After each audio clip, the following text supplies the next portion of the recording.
नमस्कार दोस्तों, एक बार फिर से स्वागत है हमारे न्यूज़ चैनल में। दोस्तों, आज का ये वीडियो बहुत खास होने वाला है। आकांक्षा दुबे के सुसाइड में मुख्य आरोपी कौन है, वो पुलिस के हाथे लग चुका है। दोस्तों, आप लोग सुनेंगे तो बिल्कुल मन गदगद हो जाएगा।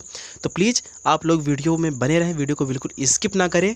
और दोस्तों, आप सभी को ये भी पता होगा कि आकांक्षा दुबे की लास्ट सॉन्ग पवन जी के साथ थी, आरा कभी हारा नहीं है। तो दोस्तों, मैं आशा कर रहा हूँ ये वीडियो आप सभी को बिल्कुल अच्छा लगेगा, क्योंकि अब जो न्यूज़ इस वीडियो में हम लेके आए हैं तो आप लोग सुनेंगे तो बिल्कुल मन गदगद हो जाएगा। दोस्तों, प्लीज़ अगर आप लोग चैनल पर नए हैं, चैनल को सब्सक्राइब कर लीजिए दोस्तों, और प्यारा सा लाइक, प्यारा सा कमेंट भी कर दीजिएगा।